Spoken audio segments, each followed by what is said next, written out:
Online gaming ban for India will impact for you.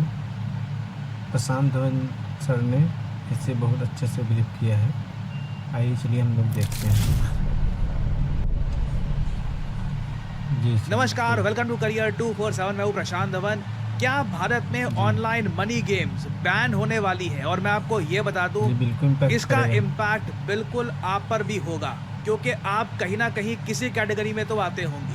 यहाँ पे आप देख पाओगे आज के समय इस पर बहुत आर्टिकल्स पब्लिश हो रहे हैं, डिबेट हो रहे हैं, लोग काफ़ी हद तक नर्वस भी हैं कि जो ऑनलाइन वीडियो गेम वो खेलते थे क्या वो भी बैन कर दी जाएगी। बेसिकली जो ये ऑनलाइन गेमिंग बिल है ये आखिर है किस बारे में, ये गेमर्स को कैसे इम्पैक्ट करेगा, भारत की इकोनॉमी को कैसे इम्पैक्ट करेगा, और क्यों कई लोग कह रहे हैं कि थैंक गुडनेस फाइनली सरकार ने ये स्टेप उठाया है। क्योंकि गवर्नमेंट के एस्टिमेट के हिसाब से ही सुनकर देखना, जो ये ऑनलाइन जुए खेलने वाली जो ऐप होती है ना, गैम्बलिंग ऐप्स, जिनको आप कुछ भी कह लो कि जी यहाँ पर स्किल लगती है, 100% गैम्बलिंग नहीं कह सकते आप इसको। ये जो भी ऐप्स हैं जिसमें आप अपना असली पैसा लोड करते हो एक गेम में और फिर एक गेम खेलते हो, ऐसी गेम्स की वजह से हमारे देश में 45 करोड़ लोगों ने पैसा खोया है। कितना पैसा खोया है? टोटल 20,000 करोड़ का लॉस हुआ है। क्योंकि देखिए जो ये ऐसी गेम्स होती हैं, ये सम जीरो गेम्स होती हैं, एक आदमी जीतता है, दूसरा हारता है, और सीधी सी बात है जो प्लेटफॉर्म है हमेशा वो तो अपनी कमाई करेगा ही करेगा। तो हमारे देश की आबादी आप सबको ही पता है 130 करोड़ के आसपास की है, उसमें से 45 करोड़ लोग तो अपना घाटा करके बैठ गए थे इन ऐप्स में। और इनका प्रमोशन आप सबको पता है, बड़े से बड़ा क्रिकेटर, बड़े से बड़ा बॉलीवुड स्टार, सब लोग जो कहते थे कि हम तो देखिए मॉरली बिल्कुल एथिकली बिल्कुल करेक्ट लोग हैं, वो सब भी यहाँ पर प्रमोट कर रहे थे ऐसी ऐप्स को। और बिल्कुल जब क्रिकेटर, एक्टर सब लोग प्रमोट करना स्टार्ट कर देंगे तो बिल्कुल हमारे देश की एक बड़ी आबादी यहाँ पर घुस गई और 20,000 करोड़ का नुकसान करके लोग बैठ गए हैं। इसीलिए अब फाइनली ये बिल पास किया जा रहा है। नाउ पहले तो ना मैं आपको बताता हूँ कि इस बिल में सरकार कर क्या रही है, क्या बदलाव होंगे। और अगर आप एक गेमर हैं, अगर आप वीडियो गेम्स खेलते हैं, फॉर एग्जांपल जैसे वैलोरेंट, मैंने खेली नहीं है आज तक बट मुझे पता है वैलोरेंट नाम की गेम एग्जिस्ट करती है, उसकी काफ़ी हाइप है। उसके अलावा परहैप्स इवन टेकन और कई और जो वीडियो गेम्स अगर आप काफ़ी खेलते हैं, तो ये जो बिल है एक्चुअली आपके लिए काफ़ी अच्छी न्यूज़ लेके आ सकता है। ना पहले तो हम जानते हैं कि सरकार ने किस तरीके से अब वीडियो गेम्स को, ओवरऑल गेम्स को क्लासिफाई कर दिया है। अब देखो भारत सरकार यहाँ पर ये कह रही है कि गेम्स प्राइमरली 4 टाइप की होती है। ये 4 टाइप आपके सामने है। ये जो क्लासिफिकेशन है ये promotion and regulation of online gaming bill 2025 में ये बात मेंशन्ड है।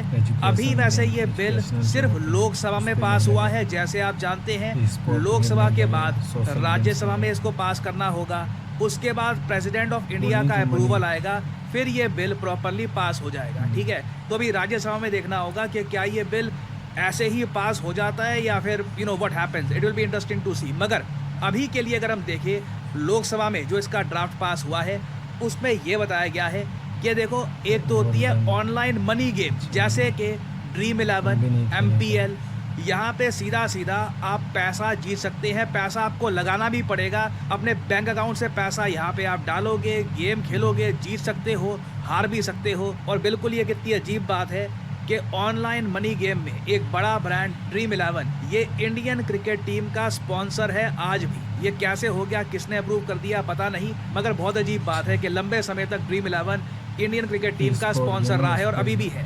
फिर होती है देखिए सोशल गेम्स, यहाँ पर कोई बैटिंग नहीं होती, कोई कैश प्राइज नहीं होता, मगर आप एक बार को ना यहाँ पर खेलने के लिए प्लेटफॉर्म फी पे करते हो। फॉर एग्जांपल लूडो किंग हो गया, कैंडी क्रश हो गया, ये ऑनलाइन चेस हो गया, ये chess.com वगैरह पे अगर आप उनकी मेंबरशिप लेते हो तो ऑब्वियसली आपको वहाँ पे एक बार को पैसा पे करना होता है, फिर आप लगातार खेल सकते हो, मगर वहाँ पे कोई जुआ नहीं लगता, कोई ऐसा नहीं है कि पैसा आप हार सकते हो, जीत सकते हो। फिर होती है educational games, for example Duolingo हो गई, कई ऐप्स होती है कोडिंग या फिर कई जो क्विज ऐप्स होती हैं प्ले स्टोर पर जहाँ पे आप कुछ सीखते ही हो। एक बार को यहाँ पर भी आप पेमेंट कर सकते हो। ये आपको बोल सकते हैं कि जी आप अगर बिना ऐड का एक्सपीरियंस चाहते हैं, ऐड फ्री एक्सपीरियंस चाहते हैं, प्रीमियम अकाउंट चाहते हैं, तो उसके लिए 5,000 रुपये, 6,000 रुपये साल के जितने भी वो मांग रहे हैं वो मांग सकते हैं। ये तो आपकी हो गई एजुकेशनल गेम। फिर होती है e sports comparative tournament based gaming होती है। इसमें भी इन गेम करेंसी यूज़ की जाती है काफ़ी बार। फॉर एग्जांपल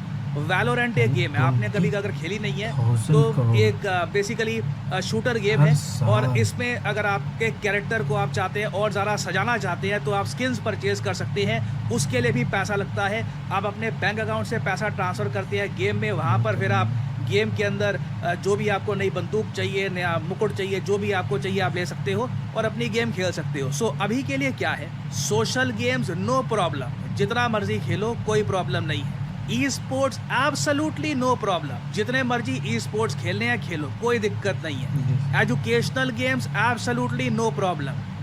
अभी जो गाज गिरी है ये सिर्फ ऑनलाइन मनी गेम्स पर गिरी है। ड्रीम 11, MPL, जुपी, ये अभी के लिए एज ऑफ अच्छा नाउ रहेगा। लग यही रहा है कि बैन ही हो जाएंगी। और अब यहाँ पे आप ये जो हेडलाइन है इसको आप अच्छे से समझ पाओगे, क्रिस्टल क्लियर हो जाएगा सब कुछ कि ऑनलाइन गेमिंग बिल में बैन लगा है मनी गेम्स पर। ये एक्चुअली लगेगा जब एक बार प्रेसिडेंट ऑफ इंडिया अपना अप्रूवल दे देंगी और ये एक बिल की जगह एक एक्ट बन जाएगा, तब बिल्कुल बैन लग जाएगा। और इसलिए आप देख रहे हैं नज़ारा टेक्नोलॉजीज़ और कई और जो कंपनीज़ हैं जो ऐसी मनी बेस्ड गेम्स चलाती थी, उनके शेयर आज के समय गिरे हुए हैं, क्योंकि एक बार इन पे प्रोहिबिशन लग गया, ये बैन हो गई।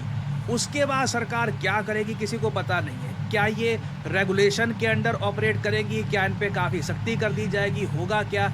अब देखो लोग ना बटे हुए हैं कि ये डिसीजन सही है या नहीं। एक तरफ तो लोग ये देखते हैं कि 20,000 करोड़ हर साल देश के जो युवक है, यहाँ पर युवक ही काफ़ी हद तक पैसा गंवाते हैं। कई देखिए मिडिल एज लोग भी होते हैं, उनको अब लाइफ में बोरियत भी होती है, आदमी को कुछ कुछ करने का मिल नहीं रहा है, चलो ठीक है इसमें अपना टाइम स्पेंड करना स्टार्ट कर दिया। जो लोग ऐसी गेम्स में एंटरटेनमेंट ढूंढ रहे थे, मैं काफ़ी हद तक एम्पैथाइज भी करता हूँ, मगर एट द सेम टाइम आपको ये भी देखना होगा जो ये पैसा लगातार गवाया जा रहा है, ये फैमिलीज़ पर बड़ा भारी पड़ता है।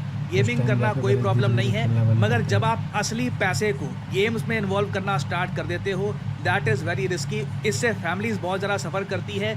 और अब प्रॉब्लम देखिए यहाँ पर ये आती है कि अगर भारत सरकार ये जो ऑनलाइन मनी ऐप्स हैं इनको बैन कर देती है, तो जो लोग हैं जिनको ऐसी गेम्स खेलने का चस्का लग चुका है, जो तो अब बिल्कुल उनको तो चाहिए, मतलब कि मैं पैसा लगाऊं और गेम खेलूं, मैं अपनी ड्रीम टीम बनाऊं, स्किल होती है इसमें, ये होता है वगैरह।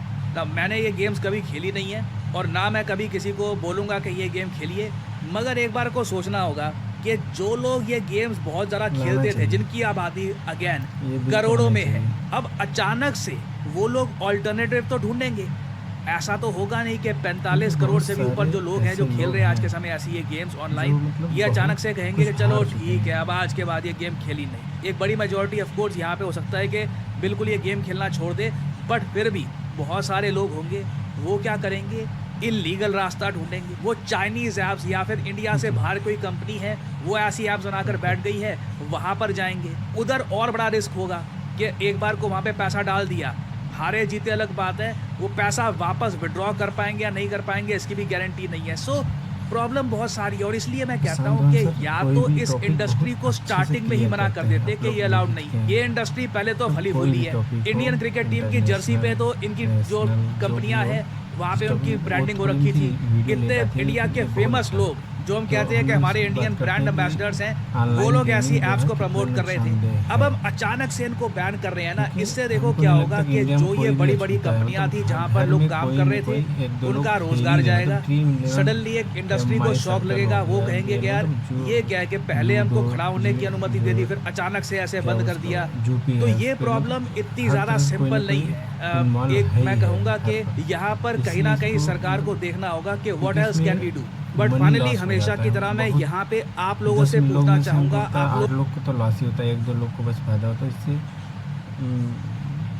मानसिक दिक्कत हर तरह से दिक्कत होती ही है, इसलिए इसे बैन कर ही देना चाहिए।